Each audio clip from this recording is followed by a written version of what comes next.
Bueno, continuamos en Todo se sabe y estamos con Catherine Segarra, politóloga, y Fernando Tincopa, también politólogo, a quienes les agradezco por acompañarnos esta noche. Y a ver, quería aterrizar un poco lo que ha venido pasando con la OEA y con este entrampamiento judicial, porque tiene una repercusión evidentemente política. Pero empecemos con la OEA. El presidente de la República está comprando tiempo, está comprando oxígeno, está moviendo quizá la pelota a otra cancha cuando acude a un foro internacional. Catherine. A ver, yo creo que sí está intentando comprar un poco de tiempo, pero realmente hay que considerar que estos procesos van de manera separada. Es decir, el Congreso, y bien lo ha dicho el presidente mismo del Congreso, de que no van a detener sus labores por el informe que podría sacar la OEA o las opiniones al final que pueden sacar la OEA.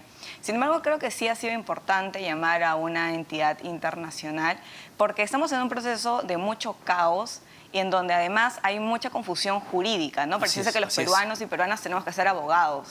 Incluso nosotros como politólogos, que en definitiva no somos abogados, pues tenemos en cuenta que hay hay una cuestión como muy enredada. Y hay que considerar que mucho más allá de esas opiniones de abogados a favor, en contra de la opinión que podría tener la OEA, o en general todo el caos que está viviendo Pedro Castillo, creo que es muy importante que toda esta información sea bastante transparente, bastante amigable, y quizás una opinión externa nos puede ayudar a entender cómo estamos situados dentro del Perú, ¿no? Porque, a ver, claro, la sensación, al menos que uno tiene, es que la pelota la pasa a diferentes canchas, y tú lo dices claramente, lo pasa a la cancha no solo del debate penal, sino del debate incluso constitucional, y nos enfrascamos en el 117, el 113 de la Constitución, si lo interpretamos en base a un convenio internacional, cuando lo que quisiéramos, entiendo, la mayoría de peruanos, es que nos explique, por ejemplo, ¿por qué Fermín Silva, su amigo, dice que le pagó 30.000 soles para que designe al señor Hugo Chávez en la gerencia de Petroperú? Ese es el fondo del asunto, pero nos estamos enfrascando en otros temas. Claro, pero justamente para evitar discutir esas cuestiones más de fondo, es que el gobierno estratégicamente ha posicionado el tema de golpe de Estado incluso a nivel internacional. Así es. Y hablar solamente de golpe de Estado a nivel internacional ya es un factor positivo en términos de narrativa para el gobierno.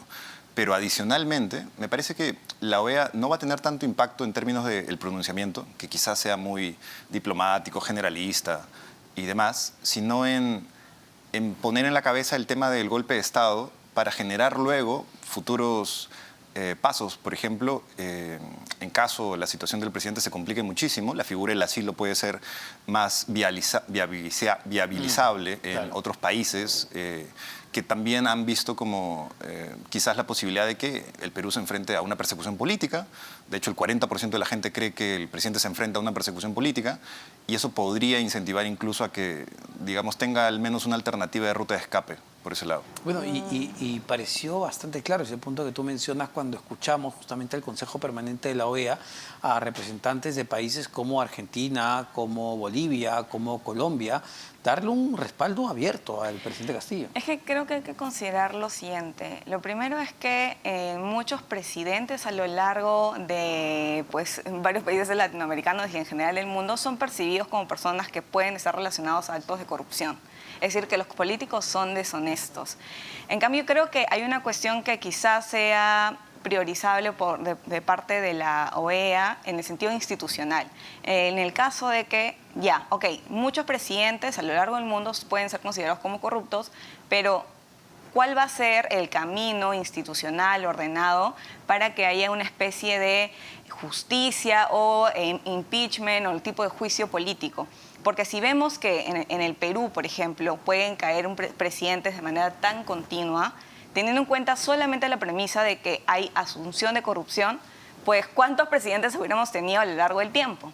Entonces creo que lo que se busca es brindar algún tipo de información para que esto no se replique tampoco en otros países, ¿no? Ahora, la salida, claro, vemos a una oposición en teoría activa, pero a veces pareciera sospechar de que no es, que una cosa es el discurso para afuera y otra cosa es lo que realmente quieren, porque claro, cuando se les pide, bueno, aprueben un proyecto de ley de adelanto de elecciones y lo someten a un referéndum para que todos se vayan. No, pero si nosotros no tenemos la culpa, ¿por qué no vamos a ir nosotros? Entonces pareciera que hay un entrampamiento ahí donde nada se mueve en verdad. E incluso yo consideraría de que con un nivel de fragmentación de este tipo del oficialismo, digamos, y con un presidente que ha sacado un porcentaje incluso reducido de respaldo, es la única oportunidad en la que el Congreso tendría, digamos, justificación para hacer reformas importantes que vayan en contra del gobierno de turno o, digamos, cosas que serían difícilmente aceptables por el gobierno de turno y no las está haciendo. Varias reformas de esas implican, por ejemplo, cosas que tienen que ver con reformas electorales, reformas políticas, reformas para, digamos, reducir corrupción. Y también reformas para definir situaciones constitucionales difíciles que nos están llevando justamente a este tipo de entrampamientos. Y yo creo que los congresistas tienen incluso más incentivos de no hacerlo porque los pone a ellos en una posición para comprometer, digamos, su permanencia en el cargo bastante clara. A la gente cuando le preguntan qué es lo primero que quiere, ¿vacancia? No. De hecho, lo primero que quieren es elecciones generales.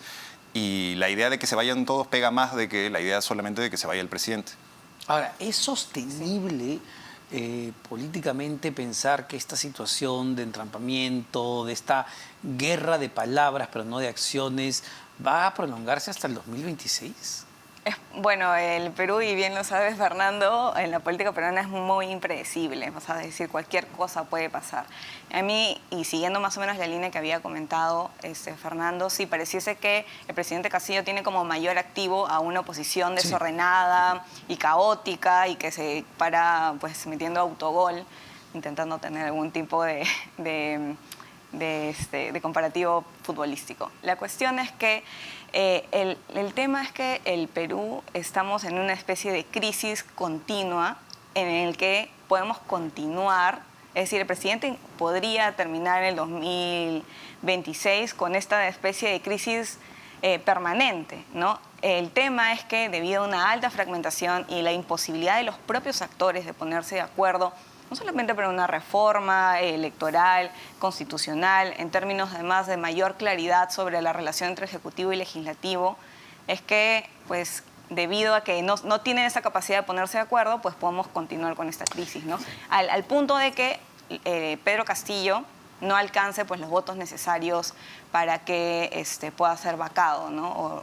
O no se pongan de acuerdo para que siga la denuncia constitucional. Y a veces pareciera que incluso estas investigaciones muy serias que plantea la Fiscalía, la denuncia constitucional y todo digamos, enfoque de la opinión pública sobre sus procesos legales, termina favoreciéndolo en el sentido de que se deja de analizar la gestión, que es importante, cómo nos va en salud, educación, qué ha hecho, sus promesas.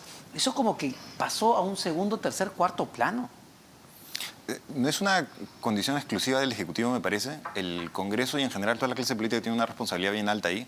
De hecho, hoy día veía algunos videos de la Comisión de Economía en las que se estaba discutiendo el presupuesto y los congresistas parecían no solamente no prestar atención, sino comenzar a dedicarse más a redes sociales y otras cosas.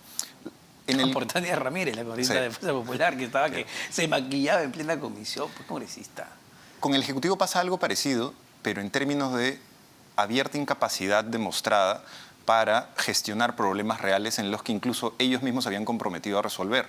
Pasó con la reforma agraria, pasó también con la administración de Petroperú, que la acaban de ver, y pasa en general con pequeñas cosas que llaman la atención no se hayan resuelto en todo lo que va del gobierno. El compromiso para la resolución de problemas de salud de niños infantiles, que se comprometieron 4.000 millones de soles, si no me equivoco, y que terminaron en nada.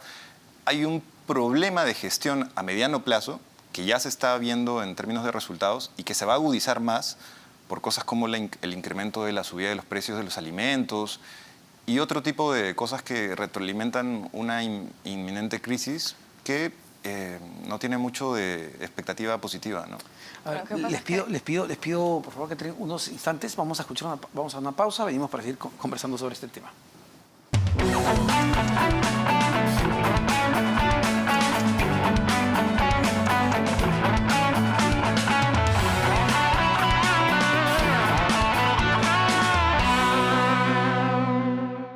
Una vez más, RPP es considerado el medio más confiable del Perú.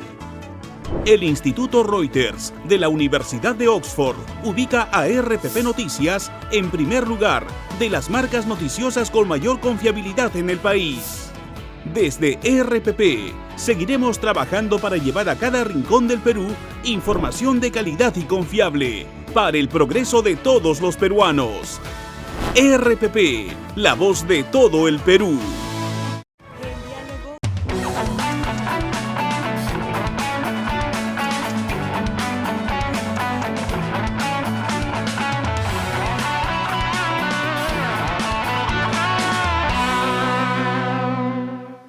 Bueno, estamos conversando aquí sobre la situación política del país y, Catherine, teníamos justamente un punto clave, ¿no? que señalabas en línea con lo que decía Fernando.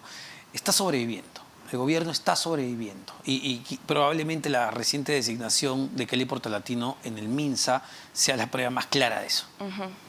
Así es, es decir, estamos ante un gobierno tan débil que lo que busca es mantener un apoyo de los partidos políticos necesarios para que no pueda ser vacado. Ahora, esto quiero que visualicemos lo siguiente. No es necesariamente negativo que el gobierno haga alianzas con diversos partidos en representación dentro del Ejecutivo, ¿no? Es decir, dar algún tipo de representación de diversos partidos dentro de los gabinetes. Eso no es necesariamente negativo. El problema es que tenemos a personas completamente que son incompetentes o que están relacionados a temas de corrupción. Entonces, esta es la cuestión que no está cambiando y creo que es una cuestión que tiene que llamar mucho la atención del presidente si es que quisiera realmente gobernar a favor del pueblo del cual tanto habla. Ahora, ¿por qué la calle hasta el día de hoy no prende? Pese a que la denuncia, por ejemplo, las denuncias que ha presentado la fiscal de la Nación, los colaboradores, testigos, cada cosa que va saliendo es más contundente que lo otro. ¿Por qué no prende? ¿Por qué las personas que quieren vacar al presidente tampoco crecen? Eso es un hecho. De hecho, si uno ve las cifras, desde mayo la cantidad del porcentaje de gente que está a favor de la vacancia no ha incrementado ni un solo punto. De hecho, se ha mantenido en 42%. Y en estos últimos meses han pasado muchísimas cosas bajo el puente. La pregunta es válida totalmente, porque ¿por qué ese tipo de cosas no genera lo que naturalmente debería generar indignación, rechazo y malestar? Y es porque quizás la gente siente no solamente un gran rechazo hacia el presidente en su mayoría, pero también un descrédito hacia toda la clase política, los medios de comunicación, cualquier, símbolo de referencia que vaya en contra de sus convicciones ya preformadas. De hecho, cuando le preguntan a la gente si cree que el presidente está en una persecución política, el 40% de la gente también dice que sí, está en una persecución política. Y no es porque él esté graficando esa persecución, sino porque hay otros actores a los que la población no percibe bien. Cuando ve a una fiscal de la Nación asumiendo un rol bastante político, la gente confunde el rol del fiscal con el rol del congresista. De hecho, la gente no tiene muy claras las diferencias entre un ministro y un congresista, asume que la clase política es una sola, y lo podemos ver en varios focos que hemos hecho, y tiene las mismas críticas hacia todos.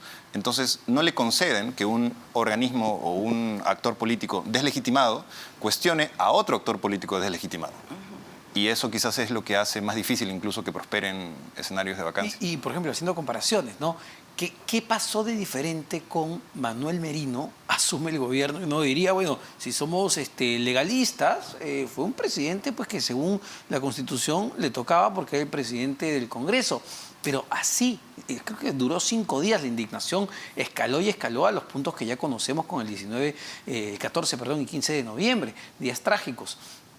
¿Por qué no ocurre esto? ¿Cuáles son las grandes diferencias? Bueno, hay diversas diferencias. En primer lugar, estamos en un escenario de pandemia en el cual, de alguna u otra manera, Vizcarra era un presidente relativamente popular, ¿no? Una cosa muy atípica dentro de los mandatarios. 70%, si no me equivoco. Entonces, además de que tenemos esto, tenemos además a la figura deslegitimada de los parlamentarios, que siempre se veía como estos actores que buscan atacar continuamente a un presidente popular. Y además hay que tener en cuenta lo siguiente. Esta ha sido una marcha no planificada, ha sido espontánea. En cambio, lo que tenemos en estos momentos es que una serie de actores desacreditados, como bien decía Fernando, intentan llamar a la ciudadanía en las cuales que no representa. ¿no? Y tenemos, además, en este caso, no tenemos una figura de cambio. Es decir, hay una marcha, ok, pero ¿cuál sería el resultado de esta marcha? Es decir, ¿qué tipo de incentivo yo tengo como ciudadana de salir a marchar si sé que esto podría ser utilizado por un parlamento poco representativo para llegar al poder? Ese es un punto clave, permíteme, Fernando, porque claro, con Merino, y haciendo una apreciación, se le vio la costura, pues, ¿no? Se les vio las ansias de querer tomar el poder y las primeras acciones que tomaron, ustedes recordarán, la ley Telesub para traerse abajo la cabeza de la SUNEDU, que apenas pudieron. Y quizá, pregunto yo y te pregunto, quizá aquí para parte de la población también es, ustedes quieren vacar a Castillo y quieren sacar también a Dina para ustedes quedarse, pues es la verdad. Sí, y de hecho yo coincido muchísimo con la apreciación de las razones de la baja movilización, porque si uno ve las condiciones que se deberían generar para que la gente salga a marchar, la actual circunstancia no la cumple. Que las personas salen a marchar porque tienen una real expectativa de que saliendo a marchar algo va a cambiar. Y no, ahorita parece no haber esa expectativa. De hecho, las últimas marchas también un poco lo demuestran, ¿no? Son más simbólicas que otra cosa. La segunda es que la gente tenga un factor de indignación muy evidente. Los videos quizás es el ejemplo más contundente de algo que es abiertamente, digamos, indignante y motiva a salir. Ahora, como hay tanta multiplicidad de información, lo que genera es el descrédito de las fuentes. Entonces no tienes como una verdad absoluta. Quizás sean más dichos, condicionales, etc. Y el último factor que quizás también tiene que ver con la pandemia es la logística. Porque salir a marchar implica que tengas a alguien que movilice, que usualmente era, digamos, el centro político que articulaba fuerzas de izquierda y los sindicatos y todos los demás, y ahora eso ha desaparecido, porque la pandemia ha generado un relevo de generaciones que ha impedido que salgan, digamos, fuerzas articuladoras. Ese punto es bien interesante, porque a ver, justo conversaba con el congresista Málaga Trillo ayer y coincidíamos en que el antifujimorismo como tal, valgan verdades, es quien ha puesto presidentes en los últimos, 15 años. Si recordamos, Ollanta contra Keiko Fujimori, Pedro Pablo Kuczynski contra Keiko Fujimori, Pedro Castillo contra Keiko Fujimori, elecciones apretadas. En todas el antifujimorismo termina votando no por alguien, sino contra alguien. Yo les pregunto, ¿está vivo, digamos, ese sentimiento de decir no vamos a marchar porque tenemos miedo de que entre lo que sería para ellos un fujimorista encubierto? A ver, lo que sucede es que el antifujimorismo es muy heterogéneo en sí mismo, ¿no? Son personas no solamente supuestamente de izquierda, no, son personas de centro, de derecha, que están en contra de una candidata que representa un régimen en el cual se violó derechos humanos, en el que fue autoritario. Entonces, lo que no podemos pedir es que ese antifujimorismo, que además tiene una agenda como muy clara, no votar por Keiko Fujimori, salga o tenga algún tipo de articulación per se más allá de esa meta, ¿no? Más allá de la meta del antifujimorismo. En estos momentos lo que vemos es que tenemos un grave problema de organización, en lo cual, por eso en parte también la ciudadanía le es complicado poder, por ejemplo, salir a marchar, y además por todos estos motivos que habíamos mencionado. Entonces, el que se mantenga Castillo, yo no creo que es por la responsabilidad de las personas que se consideran antifujimoristas, ¿no? Es mucho más allá de eso, y en general es el hartazgo de la ciudadanía, de la clase política en su conjunto. Entonces, solo para terminar, Fernando, ¿ven soluciones en el corto plazo? Yo creo que depende mucho si es que hay, de nuevo, un factor de indignación que genere algún fósforo que encienda la pradera. Y también depende de si la alternativa de solución es clara. Porque una cosa es vacar al presidente para que Dina Boluarte asuma y la estabilidad se mantenga más o menos estable en ese escenario hasta el 2026. U otra es que se siga percibiendo que el Congreso lo que quiere es hacer el camino para tomar el poder y nombrar al presidente del Congreso como próximo presidente. En cualquiera de esos escenarios, me parece que solo va a ser facilitado con narrativas que faciliten el adelanto de elecciones y el reinicio colectivo de toda, digamos, la clase política actual, que sería el camino más fácilmente aceptable por la ciudadanía. Muchísimas gracias para ambos, Catherine Segarra, Fernando Tincopa. Y bueno, ya son las 10 en punto de la noche. Hemos llegado al final del programa y también al fin de semana. Señor, señora, nos reencontramos el día lunes, minutos antes de las 8:30 de la noche.